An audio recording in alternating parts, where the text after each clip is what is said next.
Dr. Sen, you are the subject of an international campaign for your freedom. Would you say that you are free now?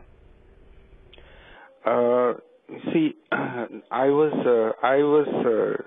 incarcerated for reasons that were not personal, and the reason why there was an international campaign for my release was because I was incarcerated in a public cause. That was the general perception, and certainly no criminal acts have been even alleged against me so far. Whatever acts I have been, charged with are basically political in nature. So I take it as given that my incarceration had a political basis, and as a political case, I cannot have an individual freedom. And there is enormous amount of oppression, expropriation taking place across the country, with which we are still engaging, and also large numbers of people are in jail for reasons that we believe have very little to do with any acts that they might have performed. So till such events continue, and until such events are granted the justice they deserve, I cannot count myself as being free. Do you believe the situation in India has gotten better or worse since your release in terms of respecting people's rights to struggle for more sustainable development? Without doubt, the situation has got worse since my release, and it is continuing to get to worsen. One is that there has now been a fairly open campaign against human rights workers and civil society workers of every description. The military campaign in the areas, in some areas of the country, has been stepped up, and the degree of violence has increased. And not only that, we also believe that the structural violence and the kind of poverty and dispossession that characterizes the poorest section of the population those phenomena have also got worse. So all in all, a pretty bleak scenario. And can you comment on this law, the UAPA anti-terror law, that's being used to intimidate journalists and intellectuals into silence, people who try and talk to Maoists? It's not only people who try and talk to Maoists, but as you said, the civil society activists in general are being targeted by the UAPA, which basically tries to establish guilt by association, and people arrested under the UAPA know, in general, one remarks that there is no cogent, credible evidence brought against them. So the acts like the UAPA have been opposed in the past. Acts like the UAPA have been taken back in the past. We also note we should also note that the acts like the UAPA are not only being deployed in India, because this is a much more general worldwide phenomenon that is occurring under the guise of the war against terror, and we strongly oppose the deployment of such laws. Dr. Sen, earlier this year there was a lot of fanfare about the fact that there's so many billionaires in India who had made it to the Forbes list of billionaires. Can you talk about the other India, what poverty and hunger look like over 60 years after independence?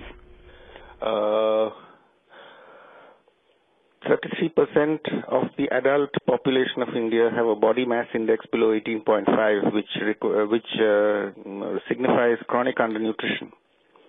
45% of the children in India are malnourished by weight for age criteria. So simply on the basis of anthropometric figures, we find that there is chronic hunger at work in the land.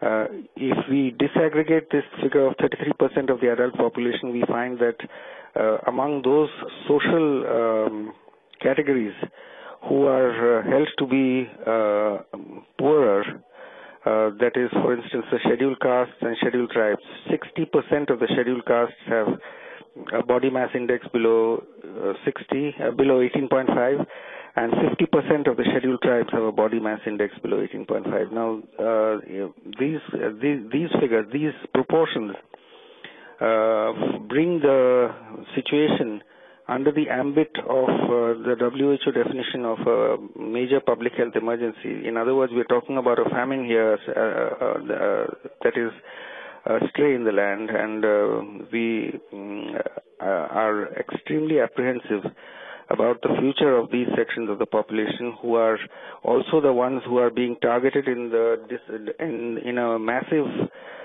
drive for displacement and dispossession. These sections of the population are able to survive only because they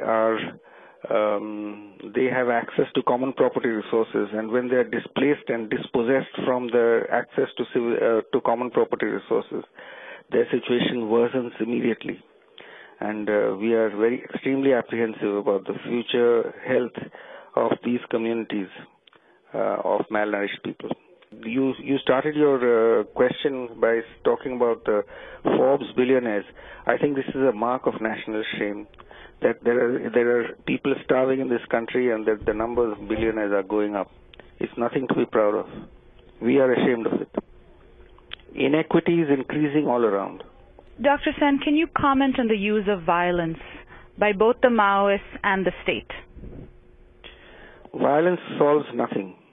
We have opposed the use of violence, deployment of violence, the conscious deployment of violence, planned deployment of violence, both by the state and by those who are opposing the state, like the Maoists.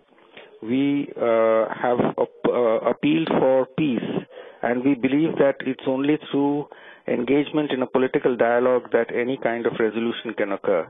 But the peace that we are asking for is not simply a cessation of violence. It also must encompass justice and equity as essential elements that need to be addressed before we can talk. We can think that peace has replaced violence. So we want peace, and we want just a peace that includes justice and equity for those who are suffering in this situation. And finally, Dr. Sen, we're speaking to you from the United States. Can you comment on what you think the role of people in the United States can be in terms of bringing light to these sorts of human rights violations in India, both from the people of the United States, but also how do you think the government of the United States is playing a role in relation to India's development? Well, to begin with, I think that inequity is not restricted to India. Severe degrees of inequity characterize the scene in United States as well. And I think that the United States, the people of the United States should pay, as I'm sure they are doing already, they should pay serious attention to the reduction of inequity in their own economy and in their polity and in their society. The second thing is that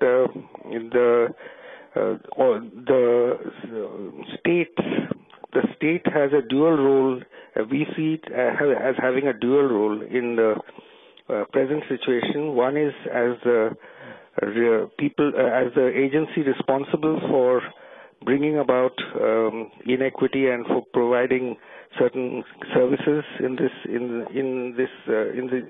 across the country, but also as the guarantor of expropriation and of oppression in all kinds of situations, and which of these two aspects is to prevail is something that the people of every country have to decide for themselves through active engagement with these political issues. And and we also feel that these issues in any country, in any nation, these issues cannot be resolved within a particular framework. We need to have an international solidarity across the borders of nations, and we appeal to our brothers and sisters in the United States to engage with these issues just as we are engaging with them here in India, and so that we can build a peaceful and prosperous society together.